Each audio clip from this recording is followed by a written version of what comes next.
Krishna devotees, please accept my humble obeisances. All glories to Srila Prabhupada. Welcome devotees to our morning Bhagavatam class.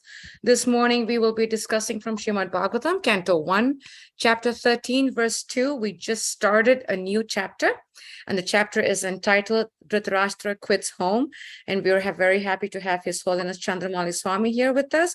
Hare Krishna Maharaj, please accept my humble obeisances. All glories to you and all glories to Srila Prabhupada. And Maharaj, we're still waiting for more devotees to roll out of bed and join class. So I just sent a message and hoping that they will roll out soon and join on soon. Is that what they do? They just roll out? I'm assuming, Maharaj, I'm guessing, but I just said, please log on soon. They can't get up, so they just roll on. Roll out. As long as they don't tumble off the bed and fall off the floor and bump their head, Maharaj, I think we're in good shape. If they bump their head, then they won't go back to sleep. That is so true. That is so true, Maharaj. Yeah, they'll probably get a bruised head, and that's going to keep them awake for quite some time. You have an interesting group there. They're like holy rollers. Huh? Yeah, I think the COVID kind of made us rollers in bed. Well, here I am in the late afternoon of Mayapur. Maharaj, are you in Mayapur? Haribol. Wonderful, Maharaj. Yeah, it's 4:30 p.m. here, 4:35 p.m. Wow. Yeah, Dave, Nice. finished. You guys are just rolling out of bed, and Yes, Maharaj. we're looking to pull down the shades. And you... I think so. When it comes to the month of December, then it is gonna be, climbing down the chimney like Santa Claus. Who's gonna do that? Marsh, you can start whenever you. Oh, wait, Parikshit said something. Just please accept my humble obeisances about you and foul play. Hare Krishna. Yeah, I'm missing the devotees in Harrisburg. I don't see Mr. Brett anymore. He used to be regular. Maharaj, it's so funny that you mentioned about him because he was actually on for class yesterday. He said he's been going through some challenges with a job and vehicle, and but he listens to your class through Facebook. Oh, okay. Because he did mention to me, actually on class yesterday morning, he was mentioning, and I'm trying to remember what he said, but he was mentioning a point that you said in your class in the past few days that he reiterated it in the class yesterday morning. So that gave me the understanding that he's been listening to your classes through Facebook. But yeah, he's there. Good. Krishna is probably doing some kind of purification, but he's there. And we keep in touch with him, Marge, especially Parikshit. He keeps every Monday he keeps in touch with Dr. Brett. Okay. Good. You're such a nice person. I met him in Gita Nagar. Yes.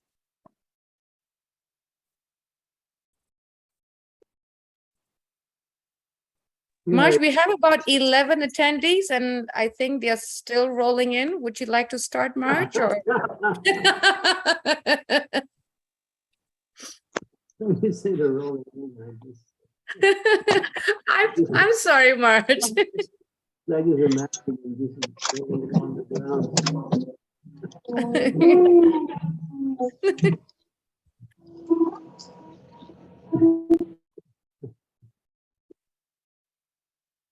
Well, Bhagavatam is the first bath. Yes. You can get the shower of the nectar of Srimad Bhagavatam. And then I'll try to put a little soap in there. For some, it might be a good sponge scrubbing, Maharaj. Yeah, we have to get out the hard bristle scrub brush.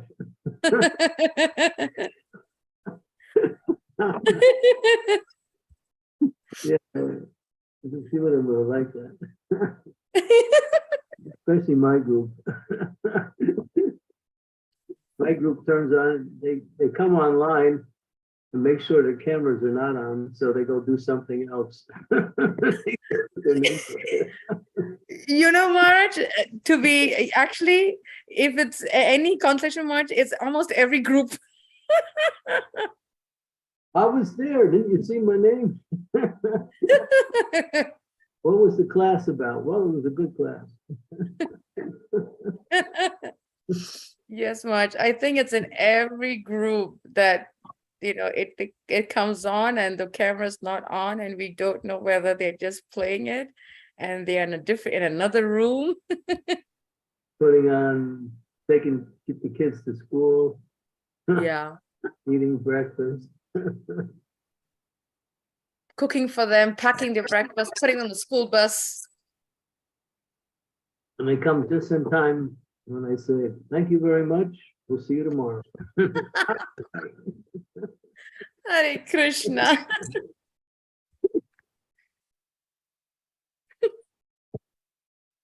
Mother Scarlett is having a ball hearing this conversation and laughing, almost choking. Yeah, she understands things.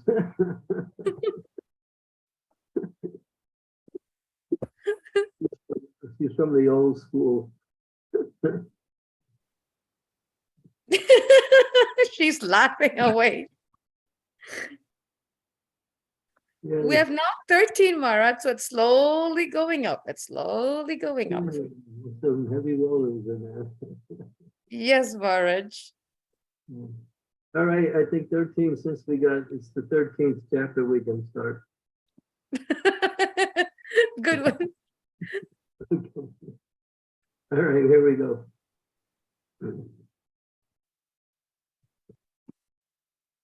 Om Namo Bhagavate Vasudevaya. Om Namo Bhagavate Vasudevaya. Om Namo Bhagavate Vasudevaya. Srimad Bhagavatam, first canto, chapter 13, verse number 2. Yavatar Kritavam Prasnam Shatrakau Saravadvataha Jataika Bhaktir Govinde Tebyas Choparatmaha Mamaha. Okay, translation. After asking various questions and becoming established in the transcendental loving service of Lord Krishna, Vidura retired from putting questions to Maitreya Muni. Purport.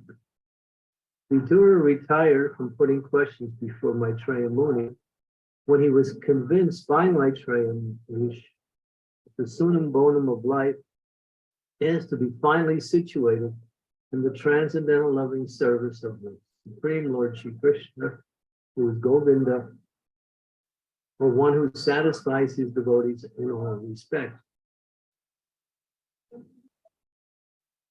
The conditioned soul, the living being in material existence, seeks happiness by employing his senses in the mode of materialism, but that cannot give him satisfaction.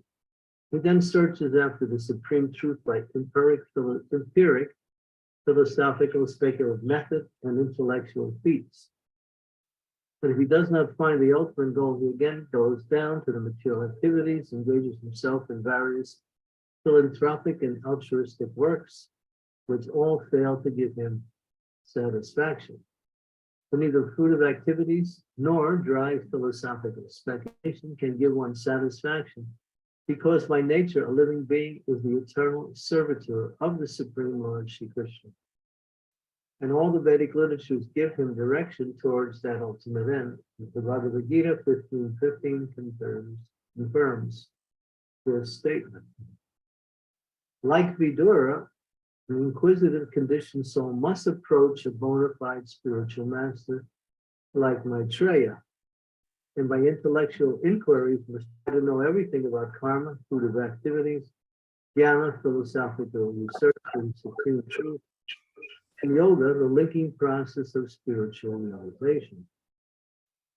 One who is not serious inclined to put questions before the spiritual master need not accommodate a show bottle spiritual master, nor should a person who may be a spiritual master for others pose to be so if he is unable to engage his disciple ultimately in the transcendental loving service of the Lord Shri Krishna. Vidura was successful in approaching such a spiritual master like Maitreya, and he got the ultimate goal of life, bhakti, unto the Buddha. Thus, there was nothing to be known further about the spiritual progress.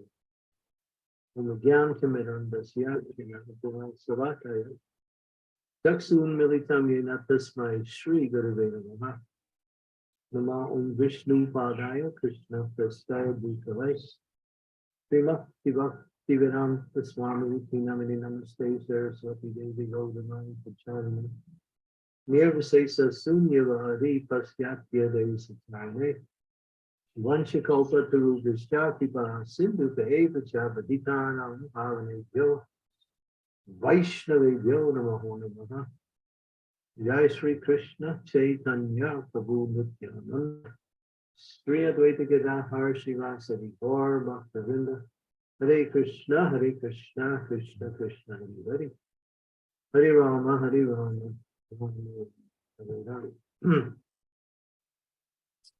So, Srila Prabhupada reiterates throughout the beginning of the purport that nothing material can give one satisfaction, no matter how grand, how lofty, how well thought out, how variegated it might be. And the simple reason why, and it's just logical, is that because we cannot enjoy something that is contrary to our nature. We can find satisfaction with something that is contrary to our nature. By nature, nature means what is natural, comes from the same word. And what is natural is our own nature. So our nature is constitutionally, spiritually, conditionally material. And conditioned nature is not our real nature, it's an accepted nature that we take on when we take on an identity of a material body. No matter what that identity may look like in terms of the varieties of material bodies that are available, still, it's not our nature. We are all pure spiritual beings. And therefore, we can only find satisfaction with something that is of the same nature as we are. Therefore, anything material or within the three modes of material nature cannot give satisfaction to the living entity.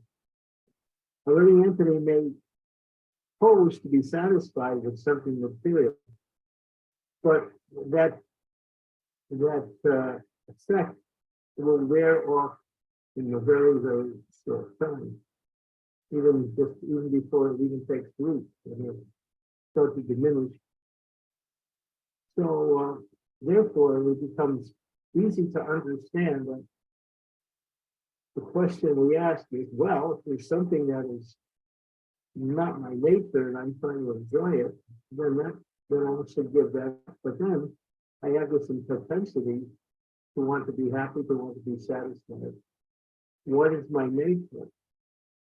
Well, then that opens up the door to a whole realm of possibilities, and that is anything that is the same nature as I am will give satisfaction. And spirit, as long as also with material, is also variegated. So all of the variegated activities that come within the realm of spiritual, and the contact with that energy itself begins to open up a sense of satisfaction and relief The anxiety one brings about by trying to enjoy something contrary to the nature of the feeling.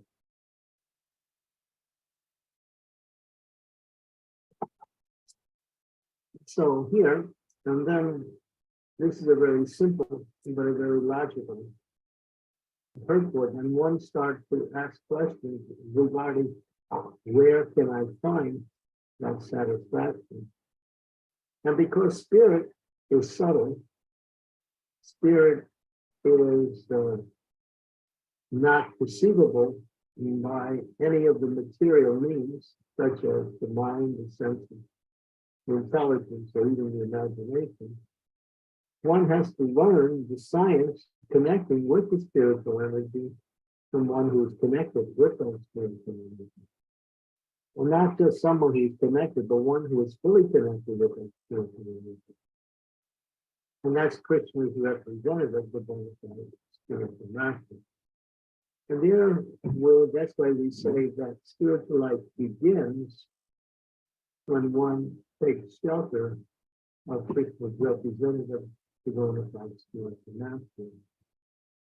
Prior to that, although we may be doing activities in devotional service, we are practicing to begin. We're getting a feel of the water, just like when you go to a beach side. You may try to test what is the temperature of the water, what is the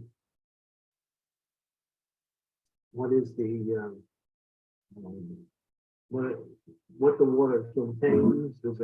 Is it clear? Does it have a lot of debris?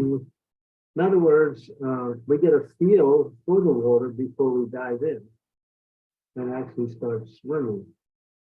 So getting a feel for our activities in spiritual life precedes our taking shelter of Krishna in the form of the spiritual master. Once we decide to dive in, then one takes shelter of Krishna in the form of the spiritual master, and then he learns the process of how to execute devotional service and what are the activities of devotion. Both, what should I do and how should I do it? Both of these things. And then, of course, the next question is, why should I do it? That is also answered by the spiritual master. So then one becomes fixed in awakening that the satisfaction that one is longing for. Because without satisfaction, there's no happiness in life. False sense of satisfaction just convinces the mind that I'm okay. But in the back of the mind, one is knowing that I'm not okay, but I'm doing what everybody else says that I should do in order to be okay. Therefore, I must be okay. Although the experiences are not there, one is accepting it because everyone else is doing it. There's a thing called 100 Monkeys. There was a book written with that particular title, 100 Monkeys. There was a series of short stories about a person's life in various situations. And one of the stories illustrated the point of the title, 100 Monkeys. And what that is, that one monkey will do something or eat something, and then another monkey will see it and he'll do the same thing. A third monkey will see that other monkey doing it and he'll do it, and then goes down the line. And then as you get down the line more and more, all the monkeys are doing it, but nobody knows why they're doing it. They're just doing it because the first monkey did it, second monkey did it, the third monkey did it, and then even the 99th monkey has done it, so the 100th monkey automatically does it because monkey see, monkey do. So that's material life. Oh, yes. Yeah, I can enjoy like this because I'm told this is where the enjoyment is. And so I go for it, but I don't feel the enjoyment. But even people who are doing it they're not getting any enjoyment either, but they have to be convinced that it's the right thing to do. Otherwise, they can't do it. If they can't do it, they're lost. So they have to convince themselves that they're happy or they're getting something from it. There was an old saying where it was more like a rhetorical, kind of like a joke almost. Are we having fun yet? So if someone is asking another person they're with, are we having fun yet? Yeah, sure, we're having fun. But nobody knows what the fun is, and nobody's having it. But because we're doing things that are supposed to give us that happiness, then we must be getting that happiness. I must go to work because working is, it gives me satisfaction. But I'm going to work for people I don't like, who I don't even know. And I'm spending most of my day in such an environment, a lot of times just doing that. And I'm thinking, well, this is not so bad because I'm getting some money from it. So you kind of like, just like it's almost like accepting something that you don't like. And if you do it long enough, you start to like it. Sometimes there's a type of certain kinds of foodstuffs that when you first taste it, you think, oh, I'm not going to eat that again. And then somehow or other, you find out, well, winding up doing it again. And you keep doing it, and then after a while, you think, it's not so bad. So, yeah, we're conditioned to think that what we're doing will give us happiness, will give us good health, will give us pleasure, will free us from anxiety. But nobody's getting it, but everyone is faking like they're getting it. And it's just more like a satire where a person is pretending to be something that they're not. And they pretend so good that they actually believe that it's actually them. Just like sometimes you see actors on the stage, they play the part that they're playing so good, they actually start to identify with the part and take on that particular personality as their own character. And other people even see them the same way. But it has nothing to do with them, that's just the role they're playing. So we play this role of enjoying in this material world, but nobody's happy. And Prabhupada would say over and over again, nobody in the material world is happy. And we would emphasize them.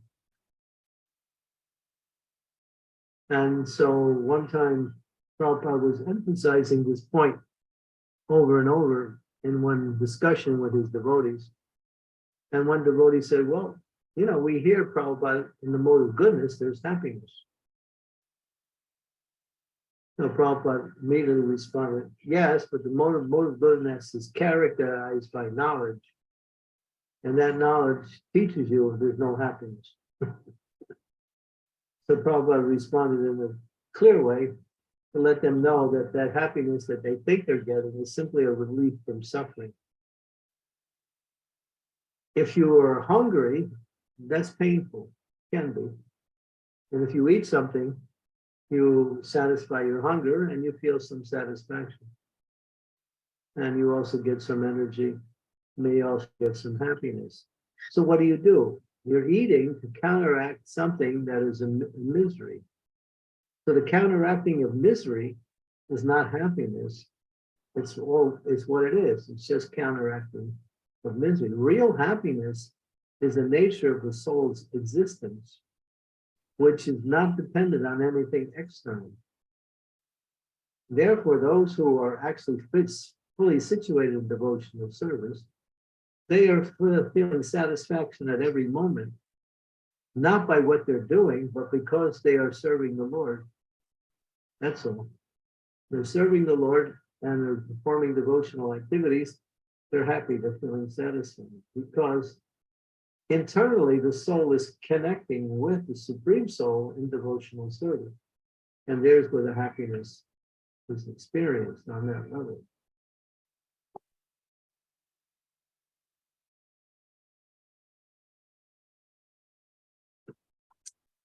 So this purport kind of teaches us that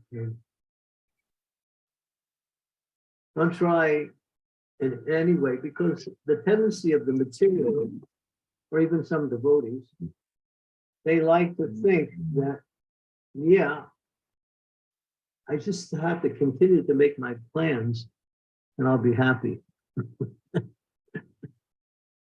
So they wind up plan making their whole life, and then nothing ever matures from that. So don't make plans to be happy, make plans to serve. That's it. Just make plans to serve. And if you're serving nicely and you're absorbed in your service, you're going to feel satisfied by it. The sense of satisfaction that comes both on the mental level, on the intellectual level, and of course on the spiritual level, even on the physical level. That satisfaction is there. But in order to awaken that, for those who haven't reached that stage yet, they have to approach the spiritual master and get directions from the spiritual master on the science of bhakti, because bhakti is a science. It's the science of the soul's connection with the Supreme Soul. So when you speak of science, sometimes you think in terms of laboratory, where a scientific experiment is being conducted. So in a laboratory, you have the ingredients to make up the experiment, and then you also have to have the laboratory conditions which allow for the experiment to develop and to be successful. The bhakti is a science. It's serving Krishna in the mood of pleasing Krishna. And by serving Krishna in the mood of pleasing Krishna, we absorb in the essence of bhakti. Now, even if you're serving Krishna and you're not consciously trying to please Krishna, but somehow or other you perform the activities to please Krishna, still there is benefit. But when you're consciously aware that my activities is meant to please the Lord, and so let me endeavor in that way, then it becomes more satisfying and fulfilling. How can I please Krishna? And then you have to know in each and every varieties of service, what is the thing that pleases Krishna about that service? Of course, the essence of all service is love, and the desire to please Krishna is what satisfies Krishna.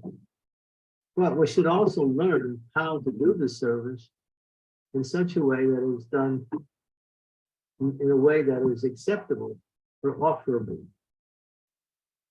Just like sometimes when we're doing deity worship and we're cooking, we want to cook for Krishna. So we cook something and then we look at it and say, well, this is not so good. This is not offerable to Krishna. Let me start again and do something nicer. So a devotee may also see that he wants to make the best possible offering in forms of the quality of which he offers the food or even any service. So Krishna will be satisfied in that way. In other words, Prabhupada said the best is meant for the best person. So that's a feature of bhakti, to make it as nice as possible for the pleasure of the Lord. And in a general sense also, for the pleasure of the Lord's devotees. So the devotee wants to do that. And so they perform their activities with that consciousness in mind. Whether it's cleaning, preaching, cooking, managing a temple, it's trying to do it in the best possible way, learning the art of whatever service you're doing. Each service has a particular quality about it that can be acquiesced by understanding that service.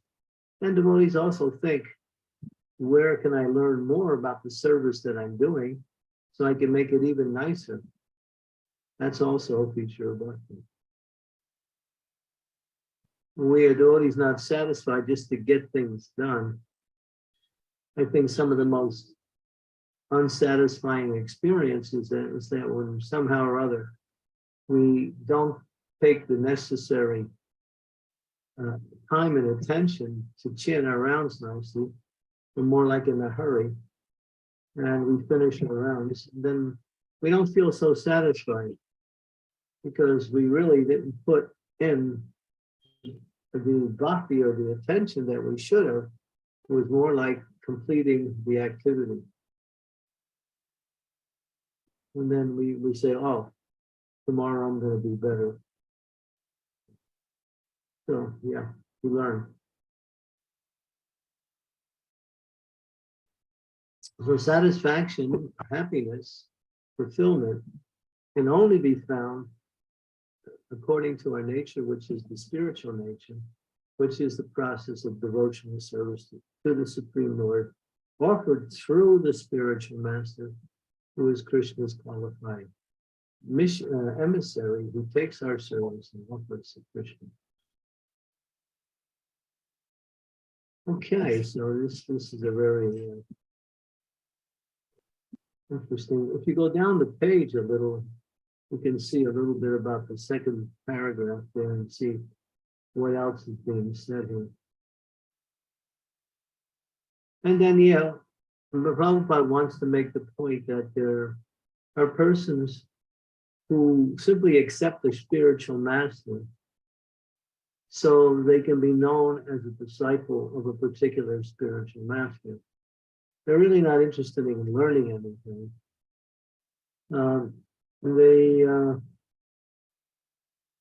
Prabhupada said, don't keep your spiritual master like a pet dog. Like that, you throw him a bone every once in a while, you give him a donation every once in a while. On his birthday, you give him some presents. But the rest of the year, you don't talk to him, you don't ask any questions, and you don't make any endeavor to learn from him. And then the devotee thinks, well, why do I have to learn from my spiritual master? I can read the books, or I can learn from other devotees. Yeah, that's nice. But if you want to learn perfectly, in other words, spiritual master is empowered to guide the disciple according to how best he can be guided. And that was brought out by Srila Prabhupada in one question when someone asked Prabhupada, do you know everything, Prabhupada?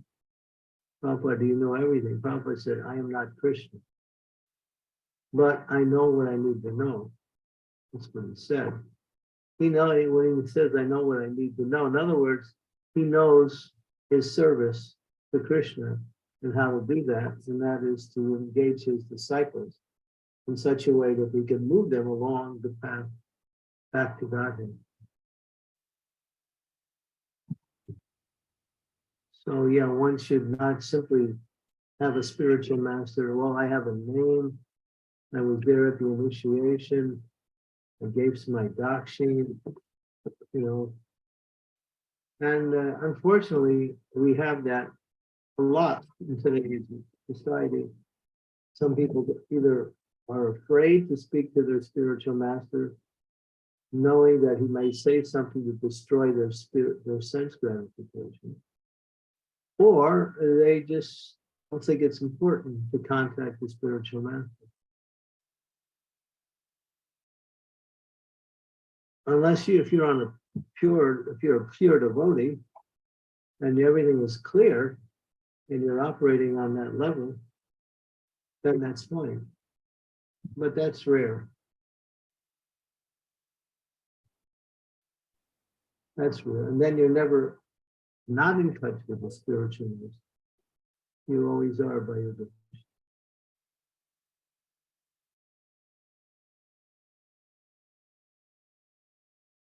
Okay.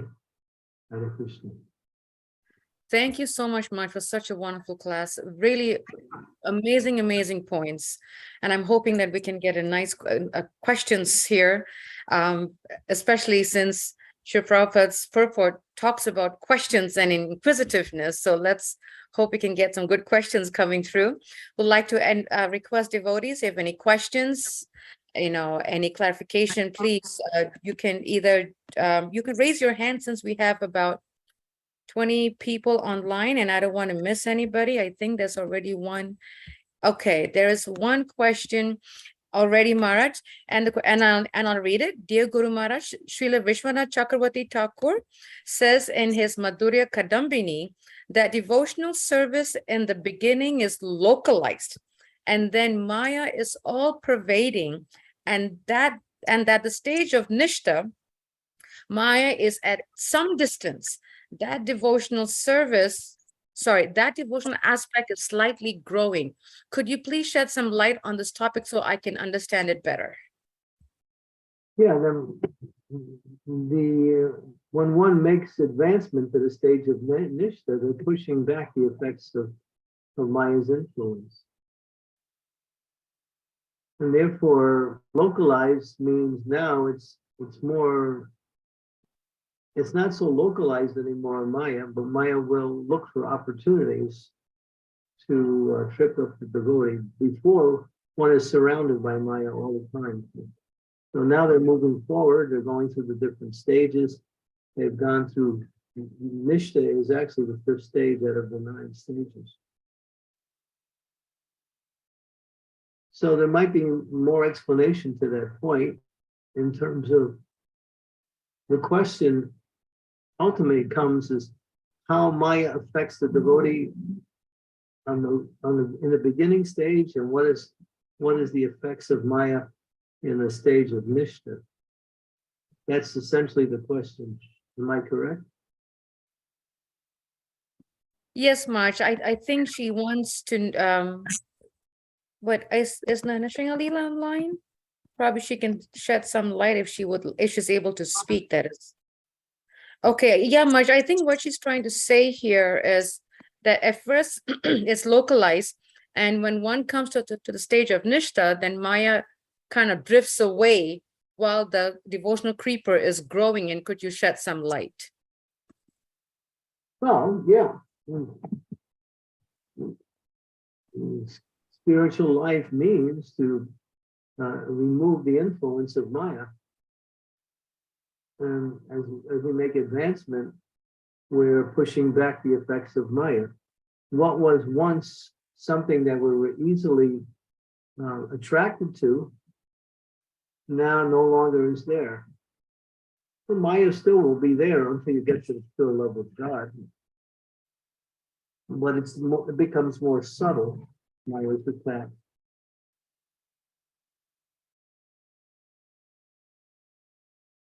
In the beginning, she's like, we can't even distinguish Krishna from Maya in the beginning stages.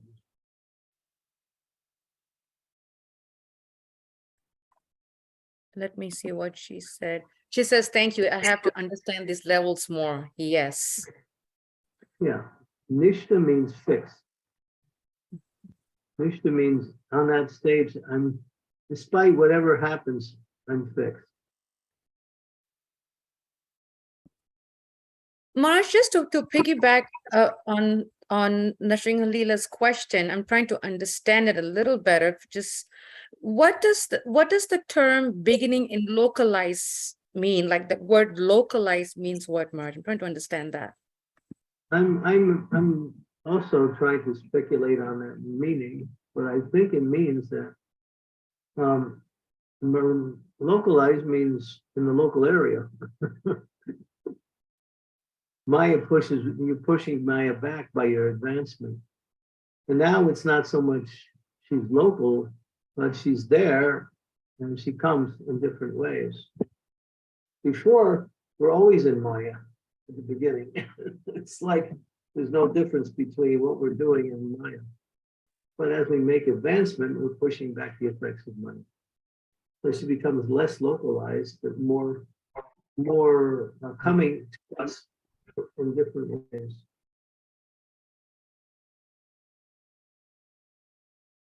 That's what I Thank get.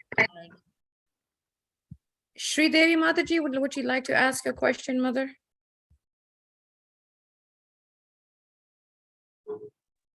Yes, please. Can you hear me? Yes, now you're very audible. Oh, Thank you.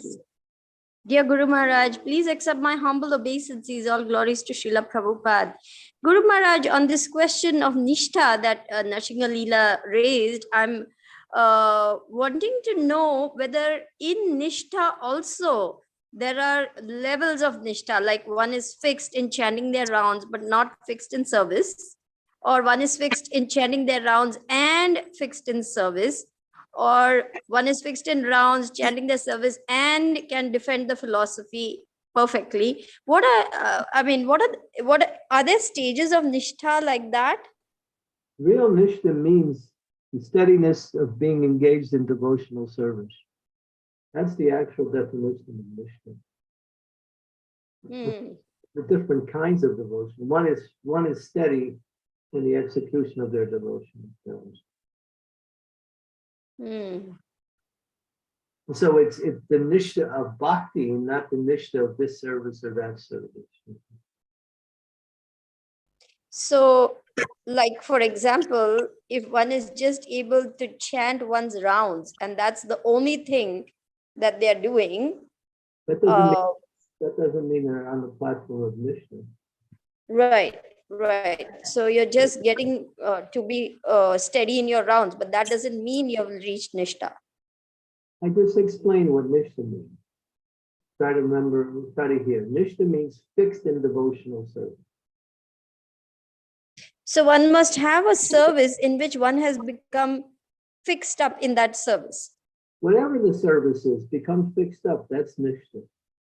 Nishtha means steady, not movable. Maya may attack, I'm not going to go away. Maya may attempt, I'm not going to go for it. I'm fixed. I'm engaged. Before that is anartha nivritti. And then because the anarthas are still there, they knock one outside, they knock one out of devotional service. One who's fixed in devotional service, steady in the execution of devotional service, is not going to be swayed by anything. They're going to stay fixed no matter what. Steady in their devotion. Their devotion is steady. It's not so much the service, it's their devotion that's steady. Ah, okay. It takes the form of service. So one may, under different circumstances, have to serve in different ways, but it's the mood of bhakti and the mood of surrender to the instructions of the spiritual master, which constitutes that steadiness. Yeah, they're not going to go away. They're fixed. Right. They get up, they chant their rounds, they do the service, they go here, they go there, they do this, they do that. They're fixed. Maya comes along and tempts them. They're not gonna go for it. Of course, they can fall down in Nishtha too. That's possible. You can fall down in Ruchi, you can fall down in Akshakti, but down on those stages, you fall down when you commit offenses. Okay. So one has to be careful on any stage they're in that could, by committing offenses, they can slip in their execution of devotion. Yes, Guru Maharaj. That's clear. Thank you. Thank you very much, Guru Maharaj. Hare Krishna. My humble obeisances. Thank you for the question. I learned something too, Sri Devi. Thank you so much. Any questions from other devotees that you would like to ask? You could raise your hand and I can call upon you. Marge, the purport started off with Vidur, asking various questions. And then in the middle of the purport, Srila Prabhupada says that one who is not seriously inclined to put questions before spiritual master need not accommodate or show bottle spiritual master. And then you spoke, Maharaj, about how, when devotees, they, even if they don't see the spiritual master, and now with that COVID, pre, post, whatever COVID, there are situations where, devotees cannot keep in touch with their guru for whatever reasons. Then in that situation, Maharaj, how can they put questions forth? And if they are not putting questions forth even to the seniors, what happens to that person's devotional creeper, Maharaj? Rupa Goswami explains when he describes the 64 activities of bhakti, the first 5 are all in relationship to the spiritual master. These are the regulative principles. No. The first one is to approach a bona fide spiritual master. The second one is to surrender to him and take initiation. The third is to engage in service under his guidance. And the fourth is to inquire regularly on how to proceed in one's devotional service. So that's mentioned in the Nectar Devotion. So people don't do that. And you don't know, the spiritual master doesn't know. How are they doing? So we set up this kind of like mentorship system to kind of give them a little bit of a localized care program so they can be more accountable to what they're doing and more able to overcome any difficulties simply by taking advice from a qualified senior devotee who reports back to the spiritual master on how those persons she is taking care of is doing. So we set up this mentorship system as a way to connect that person with the spiritual masters through this. Because people don't understand. Maya is very strong. Maya is really strong. And she's also very subtle. The subtleties of Maya, we can't even see. And we're starting to think that, well, I'm okay. As soon as you think you're okay, it's an indication you're not.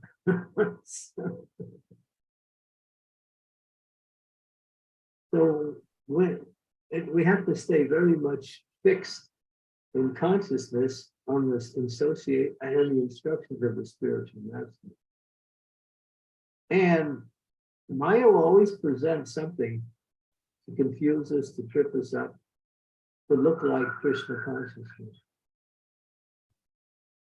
And a lot of times we wind up going for them.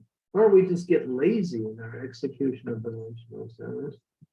We become enthusiastic in our material activities and routine in our spiritual activities.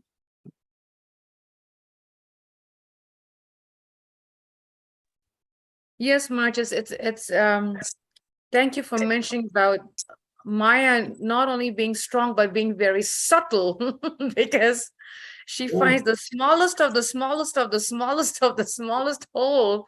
And it's like, we don't even know how she creeps in. It's so scary. And when you were speaking about how she creeps in, I was remembering Bhaktivedanta Swami's words that when we get comfortable, that's when she creeps in. Right. Yeah. And comfort is Maya's way of saying, hey, you're doing good. You finally got to the comfort zone. Don't you realize that this is the goal of Krishna consciousness, to be comfortable? So true, Maharaj. Thank you. Sridevi, please go ahead, and then we'll go to Namrata. We have to be diligent in the execution of our devotional service. And one of the qualifications of a devotee is not to waste a moment. Dear Guru Maharaj, I have a follow-up question regarding service and being steady in one's service. Is it that different situations we might have to do different kinds of services, and that's what we that, because many times I just feel I'm just muddling along. When am I going to really get a grip and actually begin my service? I'm just, like a rolling stone gathers no moss. All right, this situation demands that I give class. Okay, I give class. Then that situation demands I do that. Then I do that. But I'm not really like like when we know how some people like in and day out, they're making garlands for the past 40 years. They're making garlands and they're just getting more and more expert in that. And I think, when am I ever going to get a grip on some service and really get my, teeth into it and really start That's the question I've been, and try? yeah, Huh? that's the question I've been asking. When are you gonna do it? Krishna Chaitanya. Oh my God. Guru Maharaj, I'm the beggar asking you, Guru Maharaj. I don't know. I'm waiting on for it. Tell me when you're ready. I can't wait to get back to Mayapur and meet you, Guru Maharaj. Please kick me on the head and put some sense into me. I tried that. It didn't work.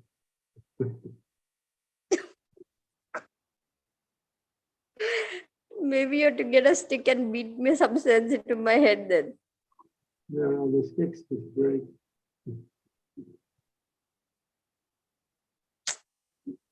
Anyway, I hope at least by 12th, that's what my dad is saying. By 12th, he's willing to let me go. So hopefully I'll be back on 12th. Oh, okay. Good. The ninth begins Kartik, so you should definitely every day perform the Kartik Vrata. At least sing the song and offer a candle. Set up a little picture or a deity of Krishna with Mother Yasoda and do the Damodarasta. If you can gather some people together and do it together, that would be the best.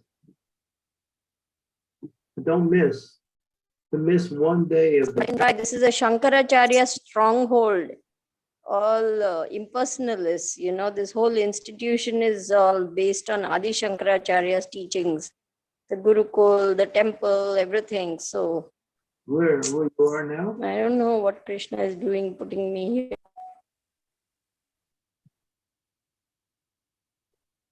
Right, look for devotees to associate with. Yes, Guru Maharaj. Thank you. Hare Krishna. Okay. Thank you for the question, Sri Devi. Namrata, you can go ahead with your question, Mataji. Thank you, Anse Mataji. Please accept my humble obeisances, Guru Maharaj. All glories to Srila Prabhupada. Actually, Anse Mataji kind of read my mind. What you asked is exactly what I was thinking. I was just framing my question, and you asked the same thing. But just adding to that, many times especially in India, I have seen that disciples. There are a lot of disciples who are initiated by one guru, and they are executing some sort of devotional service. But because they are in the moment, they are executing the service. But because of the lack of association of their guru, they don't know that this is what they're supposed to do or not. So how a disciple understands that, like especially when there are a lot of disciples from a guru, like in India, like Jayapataka Maharaj, there are a lot of disciples. So I can't, we have your association daily, so I can't really think of the situation. How they would be rendering that? Now, if they're really serious, they'll make an inquiry either to spiritual master or to a senior devotee, to another spiritual master who is also the god brother of their spiritual master. it's a matter of, if the situation makes it difficult, you have to make some effort. If you don't make the effort, then you think, well, it's just like a person is trying to do something and they fail in doing it. So they think, well, I failed. So I failed. And then another person thinks, well, I failed, but I'm going to try again. And maybe I'll try a little different way and see if it works this way. And then if it doesn't, they do another way. In other words, the person who really wants to get the answers, they'll get the answers. They'll get it, no doubt. They may have to try different avenues in order to get that answer, but they'll get it. Because Krishna is in the heart and Krishna knows this is what they need. So Krishna will arrange for them to get that answer. But sometimes it's not the same way that they normally got answers, or the way that everyone gets answers. They might have to work a little bit at it. And the person who created the sewing machine, his name was Mr. Singer. So he failed hundreds of times, but he didn't give up. And because he was so determined to do it, he got the answer to the difficulty he was experiencing in a dream. The Lord gave the answer in a dream. Look at this strong desire to achieve. There's another one. Who's that person? I forgot. The person who started, I think Facebook or somebody, not Facebook, or one of those things. One of those social medias. WhatsApp, Guru Maharaj. You told us about WhatsApp. Yeah, the WhatsApp person. Everything he tried didn't work. And people were thinking, what are you talking about? But he didn't give up. Now they're all looking up to him now. But in bhakti, you're guaranteed success because everything's there. Krishna is there, the spiritual master is there, the answers to your questions are there. You just have to make the endeavor. And sometimes Krishna tests a devotee to see how sincere they are by making it a little bit more difficult for them to achieve what they need. But one should see that this is a challenge. One should accept bhakti as an opportunity to excel, to see how they can do it, how they can overcome the difficulty. We have difficulties chanting our rounds. We should think, oh, let me pray, let me offer prayers, let me hear lectures about how to improve my job. They make endeavors to increase the quality of their chanting. Not like, well, it's just going on this way, I can't do anything. No. Negativity or lack of positivity brings about no result.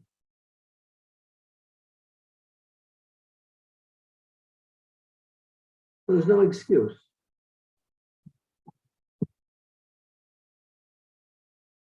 You just have to use your intelligence, facilities, and somehow or other get that answer you need to get.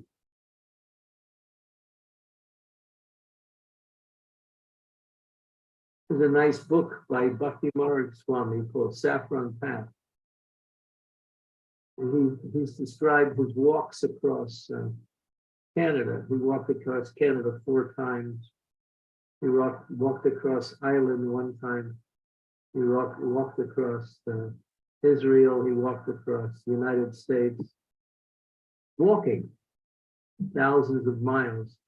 So many obstacles, so many difficulties, so many opportunities for preaching. But he was just determined. It didn't matter what happened. He's gonna do that walk no matter what. And his determination brought so much amazing results not only for himself, but for the people he met. So if you're not determined in Krishna consciousness, and that comes from getting answers also, we have to see what are the resources, where can I find the answers? Not necessarily always from one place.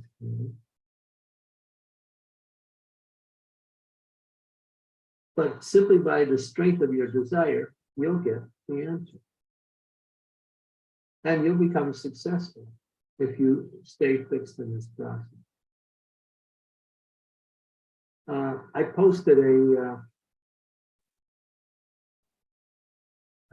a statement by Krishna the other day. I think it was 2 days ago. It's from the Brahma Samhita. It's Krishna speaking to Brahma. And he speaks about success in bhakti.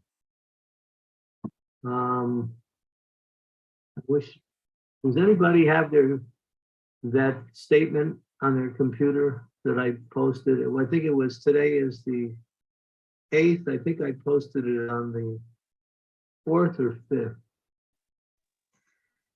It's got the Brahma Samhita reference to it. Guru Maharaj, is it Brahma Samhita 5.56? 5.59. 5.59. Just read that, and Krishna's statement to Brahma, he sums up the whole process of success in bhakti.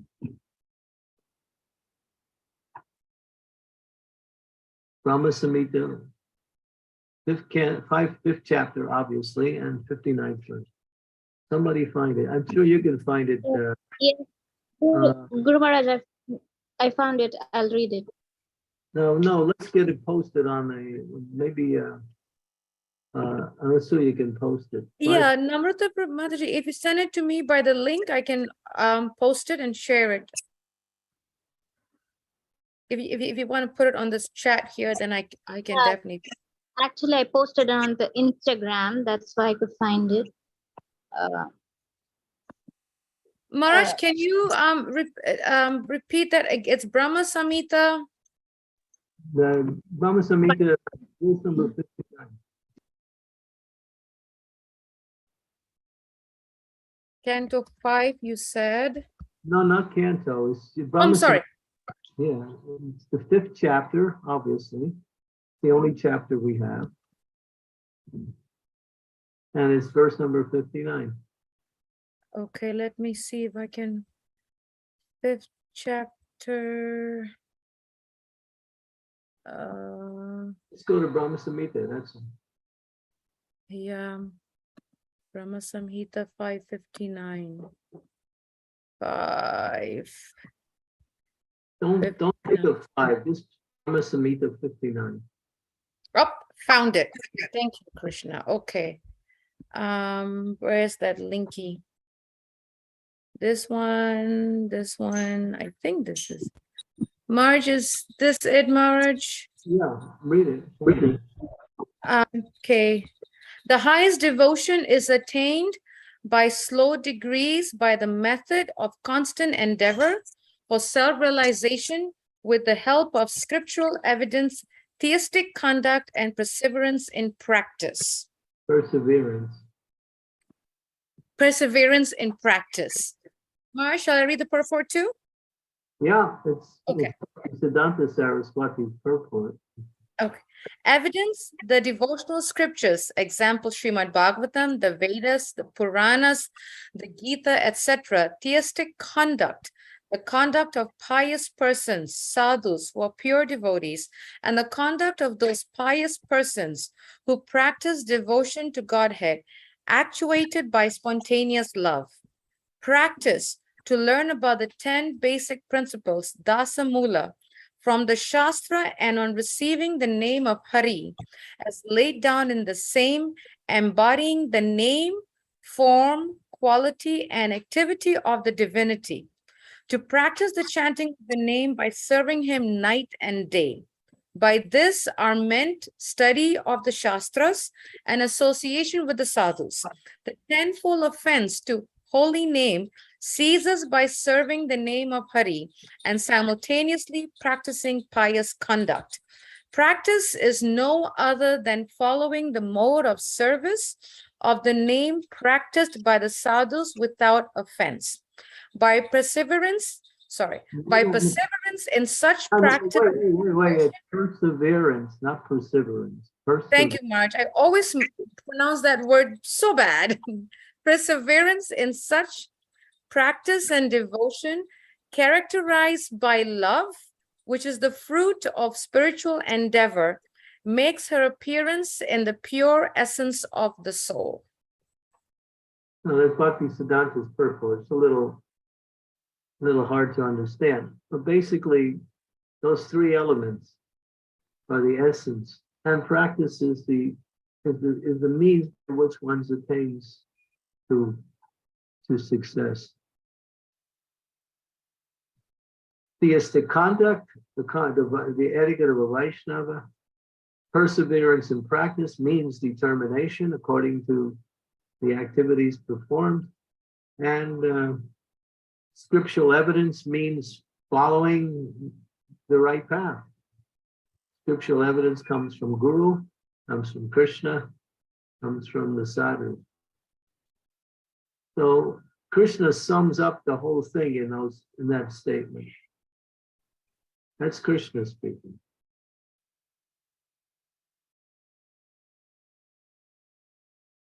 So perseverance in practice really means determination.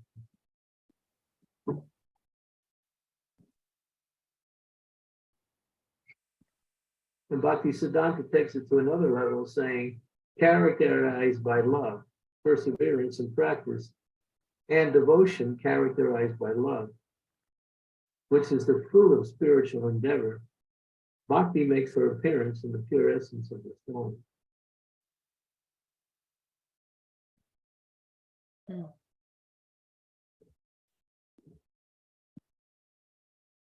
I brought that verse up just to let you know that everything is mentioned in those three principles as far as the activities of a Vaishnava. Behavior, etiquette, knowledge, and direction guided by scripture, and determination and execution of the activity.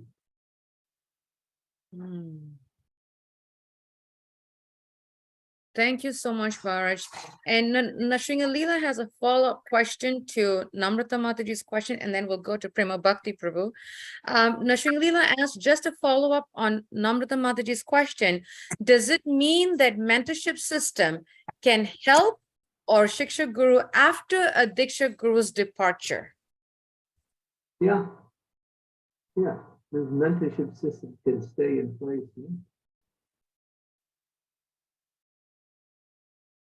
The system is good.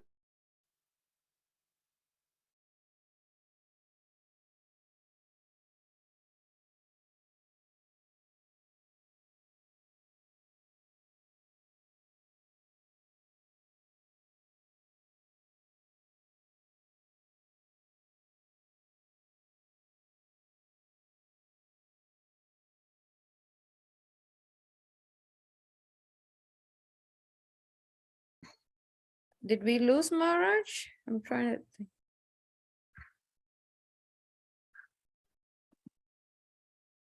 After he leaves.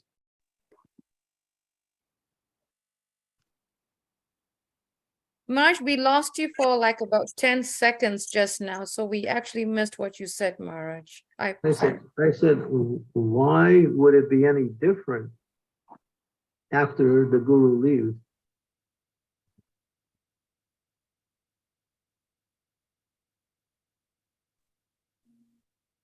I hope that helped, Nrsingalila Prabhu.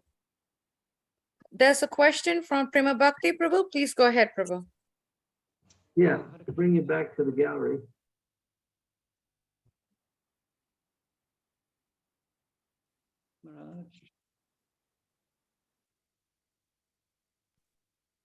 Prema Bhakti Prabhu, you can go ahead with the question, Prabhu. Thank you, Mataji. Hare Krishna Maharaj, my obeisances to you. All glories to Srila Prabhupada and all devotees present. Maharaj, just a quick one. A follow-up from Sri Devi about the garland making. I was reading this morning in the Krishna book about Sudama when he made a garland for Balram and Lord Krishna. You know how he was fixed in his devotional service as well, and how the Lord, you know, gave him benedictions, but he didn't want any benediction. He was supposed to be the servant of him. You know, I thought that was really nice. This is true love. Yeah, the devotee is not looking for anything on the personal level. They just look, let me serve. So, Yeah, and spread the word, Krishna conscious to other people. service means without motivation. If you're doing service to gain something, that is fruit of activity. That's tinged by the mode of passion. That's mixed bhakti.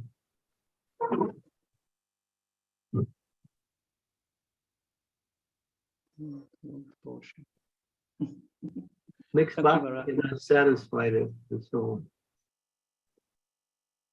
And of course, the Lord reciprocates. You know, he's a super soul. He knows everything that the devotee is undergoing. It's true. It's very kind. Yeah. Even if our service is not Uh-huh. of the best quality, if the devotee is trying to serve, then Krishna will accept. Yeah.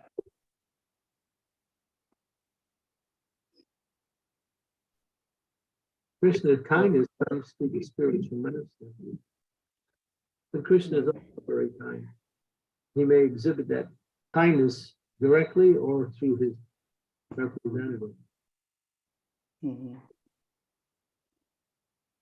Kindness means, although we're not qualified to serve Krishna, still we're getting the opportunity. Uh-huh.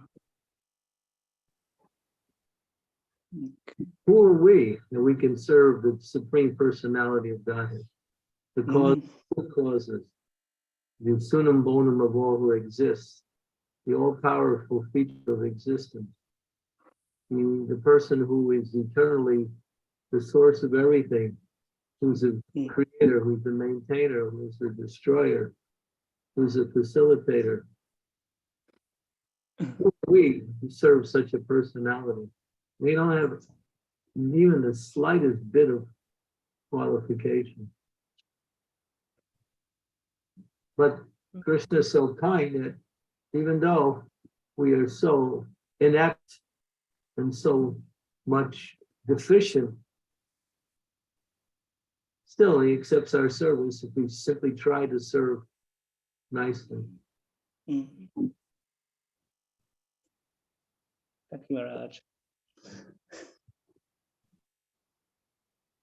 Marj, can I ask one question if it's not too late for you? No, I'm okay. The thunderstorms are brewing over here in Mayapur. Oops, okay.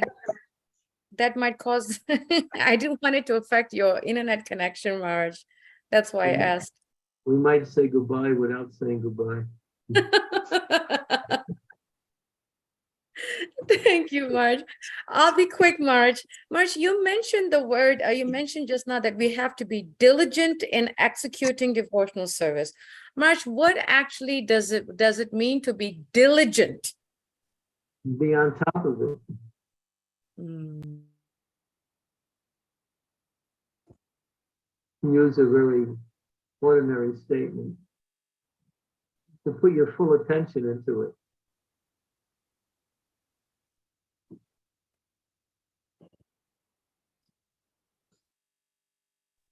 Thank you, Marj.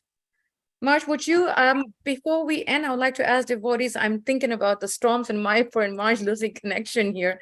Are there any questions from devotees, any comments, clarification that you would like to ask Marj before? As Marj said, we say goodbye without saying goodbye. Hare It- Krishna Maharaj. Go ahead, Parikshit, my Just husband. accept my humble obeisances, all glories to your Prabhupada. Thank you, first of all, so many points that came out in this lecture. And I also have to ask for excuse because I know I'm not on camera. There's this problem with my back. Look at my backside, so I can't really sit that easily. It's more painful. That's why I'm lying down.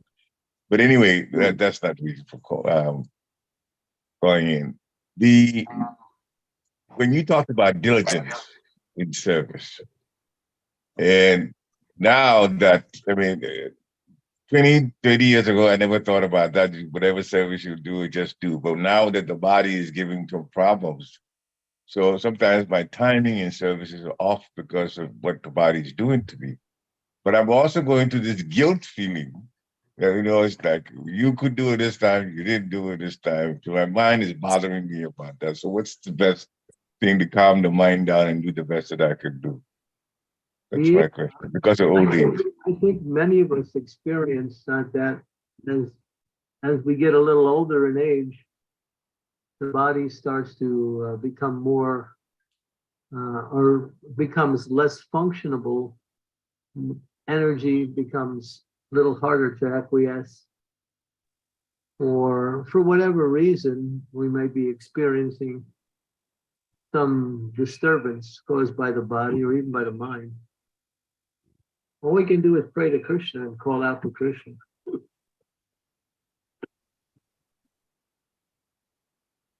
All right. Thank you very much. Thank you. Yeah, very much. just pray, my dear Lord, I want to serve you, but it's so hard. Please show me a mercy. Thank you very much. Hare Krishna. I go through that also. Yeah. His answer means a lot to me. Thank you very much. Yeah, it's an answer that I've been struggling with too. Not the answer, it's a situation that I have to face at times too. And the disturbance is caused by the body. Thank you very much. Hare Krishna. And then that's why Kular Shekhar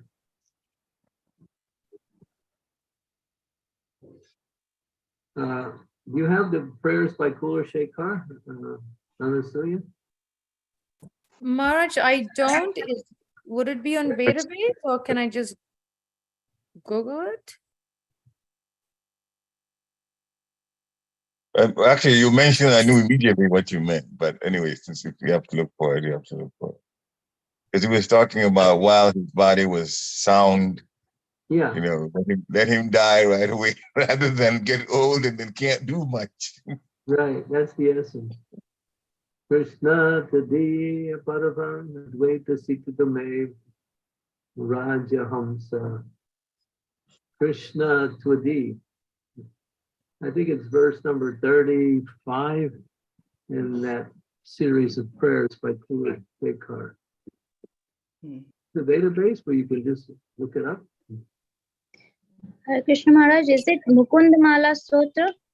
Yeah, that's it. You got it. So I have the book if you want me to read.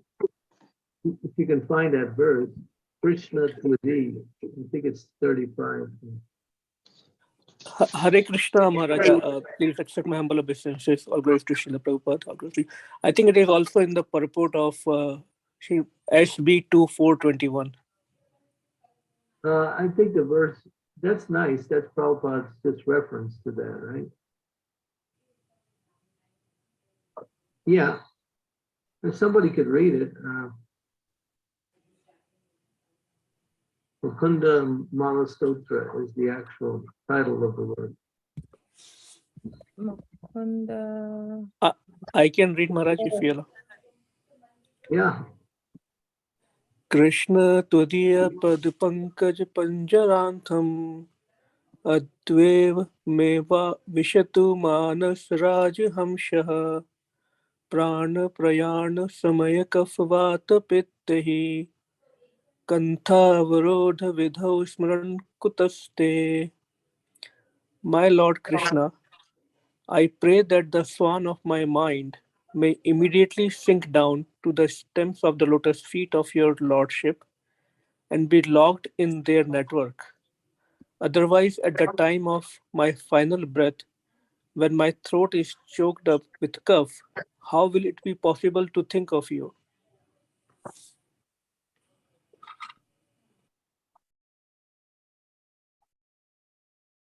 Is that from the Bhagavatam or is from the Mukunda Mala Stotra? Maharaj, that is from the purport of that Bhagavatam verse. Marge, I'm still trying to find the book actually. Marge, can you tell me the verse again, Marge, please? Dear Krishna, what number is it?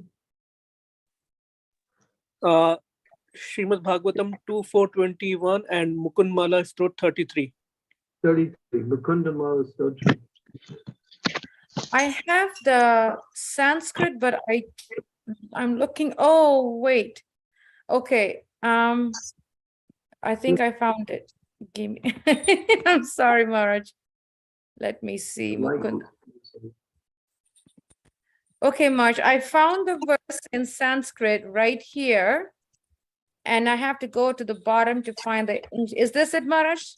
Krishna Tvadi Pankaja Paranjarantam Advaitame Visitu Manasaraja Hamsam Praya Prayana Samaye Kalpa Bhakta Pita Santa Varoda Vidal Maranem Kutaste. And the English is somewhere here. There it is, Maharaj. On the bottom somewhere. 33. These beautiful, beautiful prayers. O Lord Krishna, at this moment, let the royal swan of my mind enter the tangled stems of the lotus of your feet. How will it be possible for me to remember you at the time of death, when my throat will be choked up with mucus, bile, and air? Wow. He wants to go right now.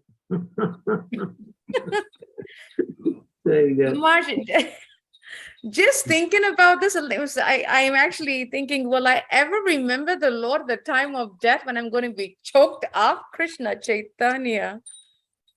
As we get older, the body starts to exude all of these nasty substances in a more profuse quantity.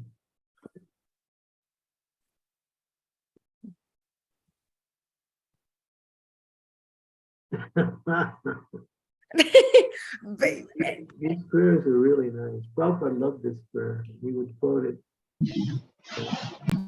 In fact, Maharaj, I was thinking that, by these prayers, how will it be possible for me to remember you the time of death being choked up? And I was remembering that is the importance. Therefore, it is important that we have devotees around us at the time of death that will be chanting the holy name, because our hearing is still there. That will kind of force the hearing, right, Maharaj? You want that association around you which are very focused, not somebody who's there crying. That's the worst thing. Take the criers and throw them out of the room. That's the last thing you want when you're going to somebody crying.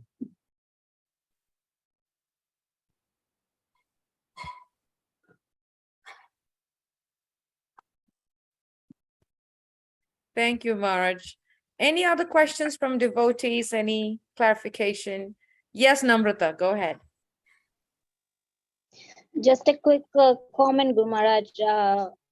This Mukundamala Stotra, I've just read the 10 text, but I am so in love with this book. This is really amazing. I mean, the prayers of Kul Shekhar are each and every purport is like, you keep on reading, and these are really amazing. And I'm so glad I found this book. Thank you. You have gone deep into one of the most deepest of all expressions of bhakti. King Kula Shekhar was so absorbed in the Lord that when they would read him the Ramayana, and he was a king, and he had a large army also. When the battle scenes would be read, at the time when they were reading the Ramayana to him, he would get so excited and jump out of his seat and call his armies, Ram's in trouble, let's go help him. And he would gather all his armies, and all his armies would freak out. He would just lead the armies down the road, and they were thinking, you know. So after a while, they stopped reading those sections to him, so he wouldn't, you know, organize the whole army just to go to help Ram. These are actual fact. He was so absorbed in it, and he would actually see himself right in the middle of that pastime. And being a king, he thought, I can help Ram. I got to, you know. Yeah. Yes, Guru Maharaj. As you're saying it, I'm remembering he would call out, I'm coming to Lord Ram. He would call out what? He would call out to the Lord saying, I'm coming to help Lord Ram. He would say, I'm coming, like that. He would call out very, very loudly. Yeah. Yeah, that's bhakti. Yeah.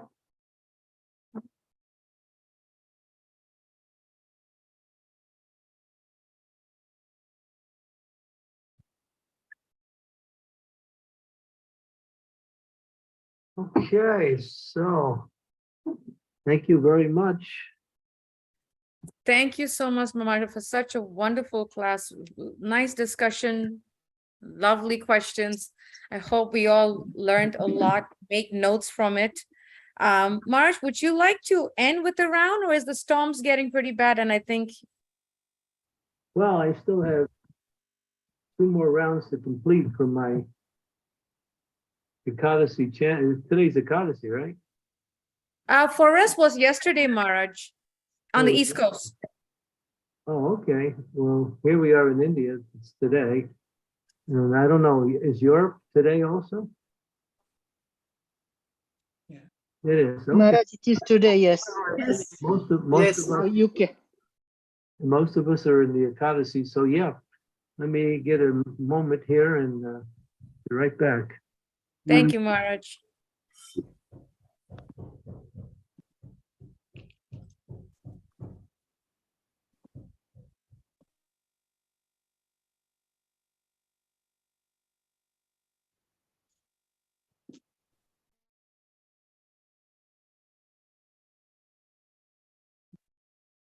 Sri Devi, Yes, Guru Maharaj. any luck with that endeavor that you're supposed to be doing?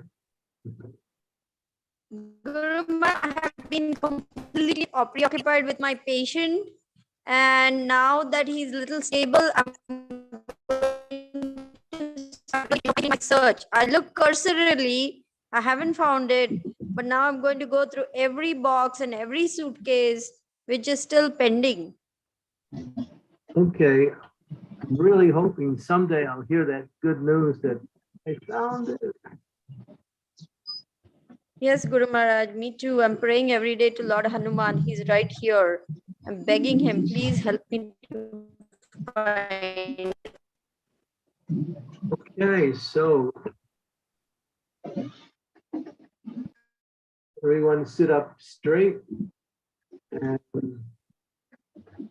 try to focus on the sound and begin by praying to the giver of the holy name, Sri Chaitanya Mahaprabhu. Jai Sri Chaitanya Mahaprabhu Nityananda, Sri Advaita Gadadhar Srivasadi Gaur Bhaktivinoda. Hare Krishna. Hare Krishna, Krishna Krishna. Hare Rama, Hare Rama, Rama Rama, Hare Krishna, Hare Krishna, Krishna Krishna, Hare Hare. Hare Rama, Hare Rama, Rama Rama, Hare Hare, Hare Krishna, Krishna Krishna, Hare Hare. Hare Rama, Hare Rama, Rama Rama, Hare Krishna, Krishna Krishna, Hare Hare. Hare Rama, Hare Rama, Rama Rama, Hare Krishna, Krishna Krishna, Hare Hare, Hare Krishna, Krishna Krishna, Hare Hare. Hare Rama, Hare Krishna, Krishna Hare Hare. Hare Rama, Hare Krishna, Krishna Hare Hare. Hare Rama, Hare Krishna, Krishna Hare Hare. Hare Rama, Hare Krishna, Krishna Hare Hare. Hare Rama, Krishna, Krishna Hare Hare. Hare Rama, Hare Rama, Hare Krishna, Krishna Hare Hare. Hare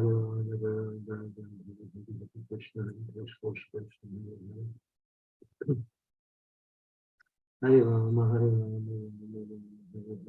Krishna, Krishna Hare Hare. Hare Krishna, Krishna Hare Hare. Hare Rama, Krishna, Krishna Hare. Hare Krishna, Krishna Hare. Hare Rama, Hare Krishna, Krishna Hare. Hare Rama, Krishna, Krishna. Hare Krishna, Hare Krishna, Hare Hare. Hare Rama, Hare Krishna, Krishna. Hare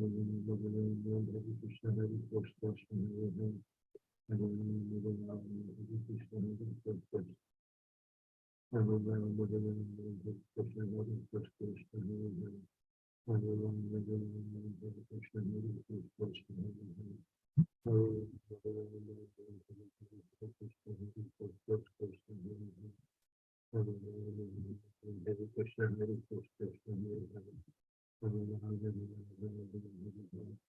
Hare Krishna, Hare Krishna, Hare Krishna, Hare Krishna, Krishna Krishna, Hare Hare. Hare Krishna, Hare Krishna, Hare Hare. Hare Krishna, Hare Krishna, Hare Hare. Hare Rama, Hare Krishna, Krishna Krishna, Hare Hare. Hare Rama, Hare Krishna, Krishna Krishna, Hare Hare. Hare Rama, Hare Krishna, Krishna Krishna, Hare Hare.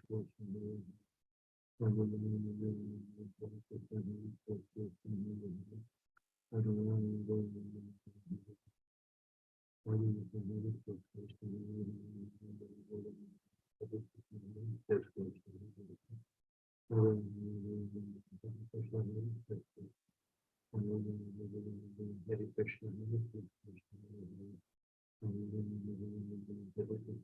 Rama, Hare Krishna, Krishna Krishna,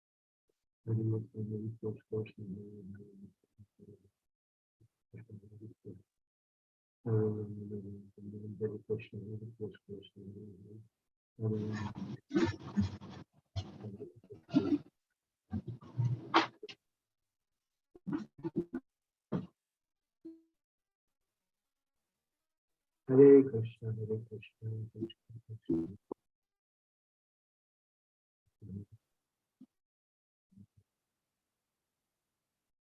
Hare Rama, Hare Krishna, Krishna Krishna, Hare Hare. Hare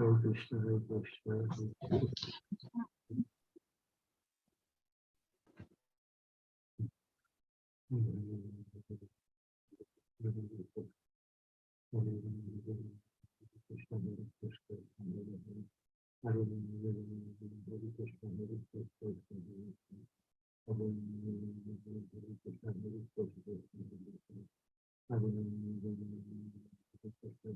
Hare Hare. Hare Rama, Hare Krishna, Hare Krishna, Krishna Krishna.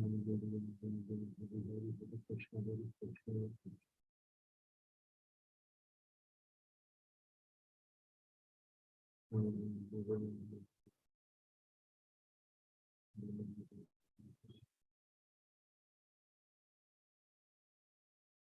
Hare Krishna, Hare Krishna, Hare Krishna, Krishna Hare Hare. Hare Rama, Hare Rama, Hare Krishna, Hare Krishna. Hare Rama, Hare Rama, Hare Krishna, Hare Krishna. Hare Krishna, Hare Krishna, Hare Krishna. Hare Krishna, Hare Krishna, Hare Krishna.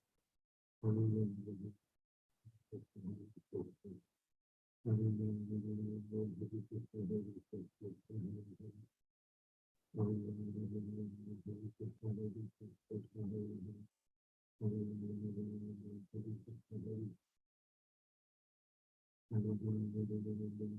Krishna, Hare Krishna.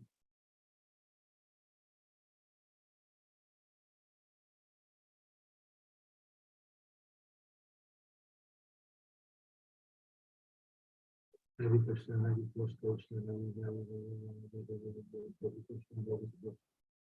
Hare Krishna, Hare Krishna, Krishna Hare Hare, Hare Rama, Hare Krishna, Hare Hare. Hare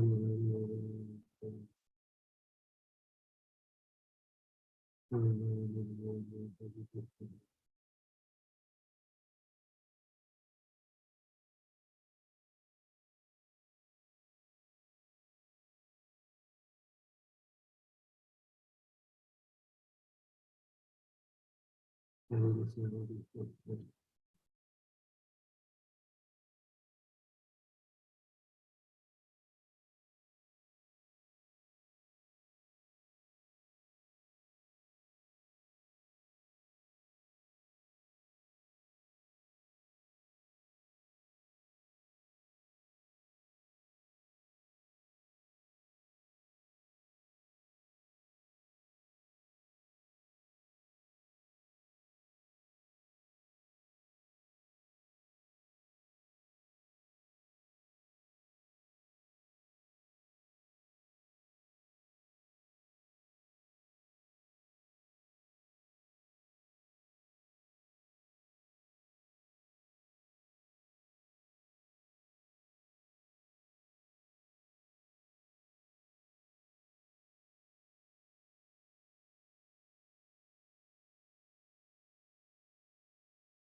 Hare Krishna, Krishna Krishna, Hare Hare. Hare Ram, Ram Ram, Hare Hare, Hare Krishna, Krishna Krishna, Hare Hare. Hare Rama, Rama Rama, Hare Hare, Hare Krishna, Krishna Krishna. Hare Hare, Hare Ram, Hare Krishna, Krishna Krishna. Hare Hare, Hare Rama, Rama. Hare Krishna, Krishna Krishna, Hare Hare, Hare Rama, Hare Krishna, Krishna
Krishna. Hare Krishna, Krishna Krishna, Hare Hare.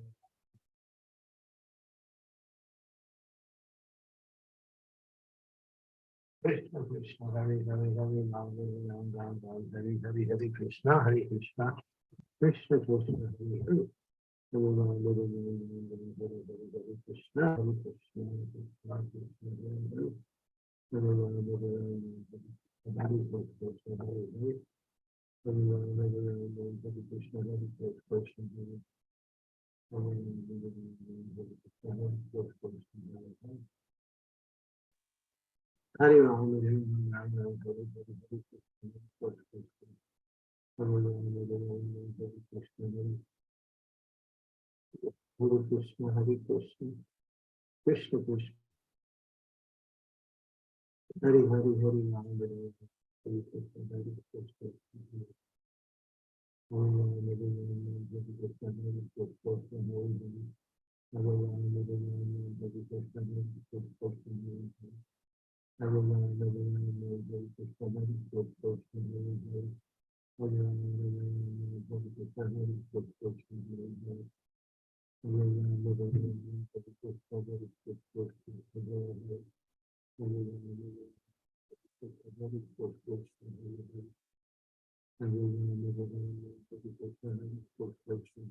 Hare Ram, Hare Krishna, Hare Krishna, Hare Ram.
Hare Krishna, Hare Krishna.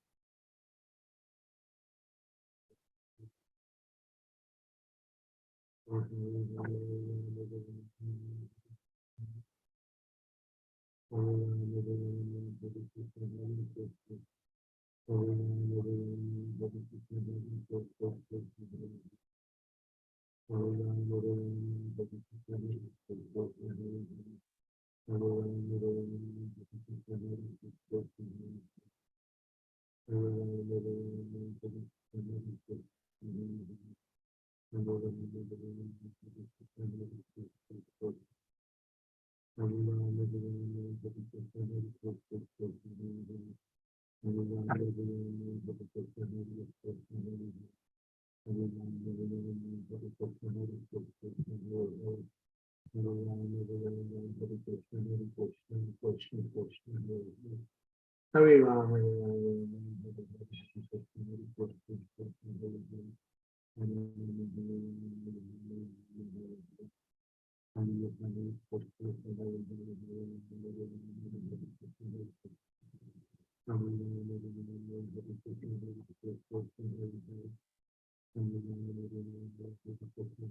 Rama, Hare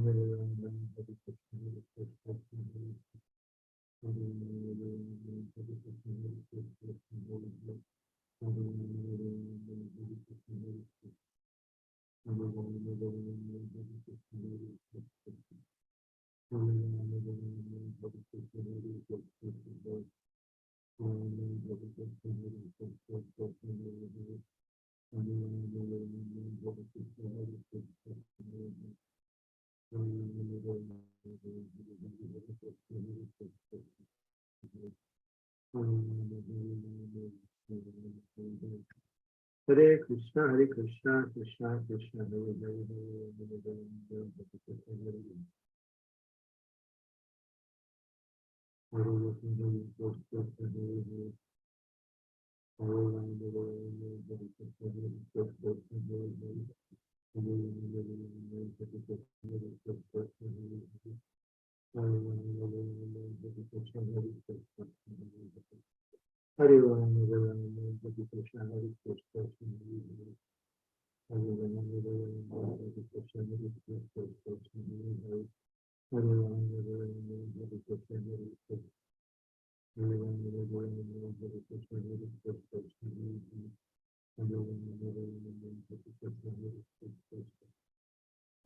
Haribo, Haribo, Your Prabhupada, Ki Jai.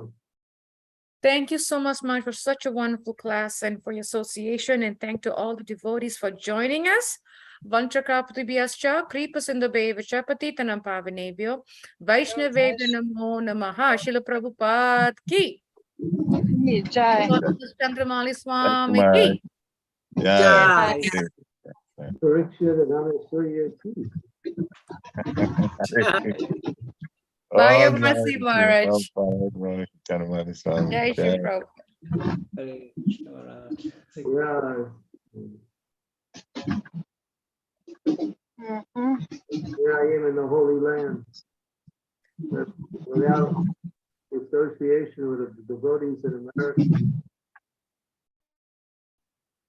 I think Maharaj, please pray for us when you're in Mayapur. Maharaj, please pray for us so that we can continue to serve our spiritual master and share Prabhupada's mission. Yeah, hard times are coming up on the material level, but keep it going.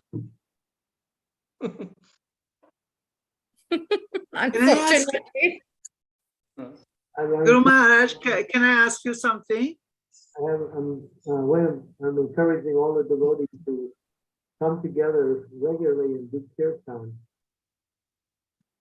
This is the only thing that we can do to push back the effects of Kali Yuga and to stay free from all of the difficulties that we may encounter. And it'll keep us fixed on Krishna and it'll raise our consciousness. The holy name is so powerful, and when it's done together with devotees and kirtan, it purifies the whole atmosphere, and Kali Yuga just disappears. So we need to bring our devotees together. Don't think, well, I go to my temple once a week, and that's enough. We should be thinking every night of the week, let's get together and have kirtan, a little prashadam, and associate with each other and try to inspire others to do the same. This is the only thing that's going to save us from the effects of Kali Yuga and keep us happy in the holy name. And the more you chant, the easier it gets. I wanted to keep going because it's so nice, but I think I've got to go to work. So I stopped. I didn't want to interfere with your schedule. I know you're just beginning your day and there's things to do. So, but anyway, try to see the importance of chanting the holy names. It can't be emphasized enough how important it is. And so we can always do it in our small groups or in the temple, anywhere, even with our immediate family.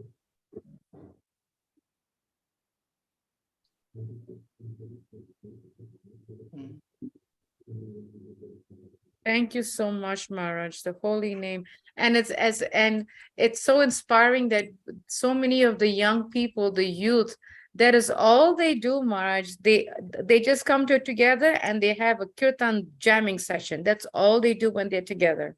And it's interesting how, like, if we look in the material world, young people of their age, they'll be in the movies or on the pubs or something. But our devotee youth, when they come together, they just start chanting, and it's such an inspiration for us.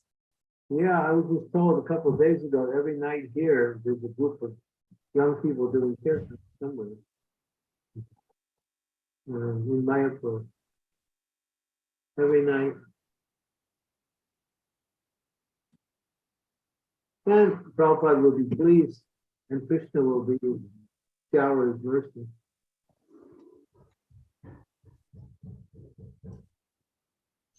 Sarah, Thank do you. Skip something?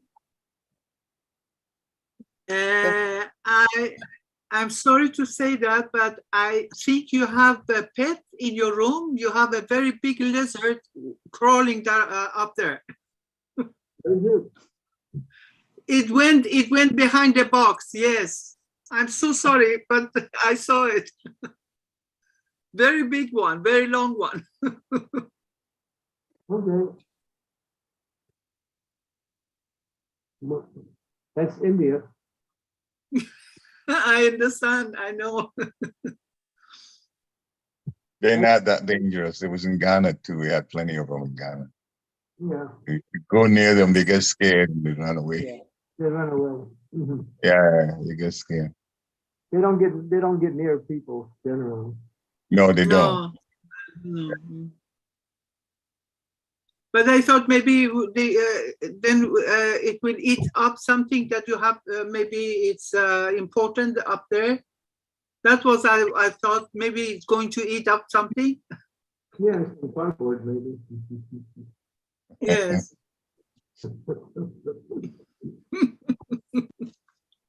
Okay. I'm so sorry. I couldn't help. I saw it. All right, I didn't see him, but I believe it. Thank you so much, Maharaj, and thank you to all the devotees for joining us. Maharaj, before the storms cut us off and we cannot say a proper Hari Bol, we would like to thank you so much, Maharaj. Thank you, man.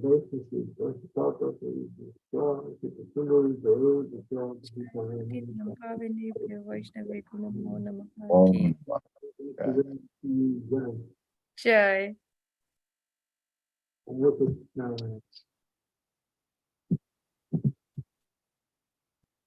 Hare Krishna, Maharaj. Hare Paul. Thank you, Mataji. Hare Krishna.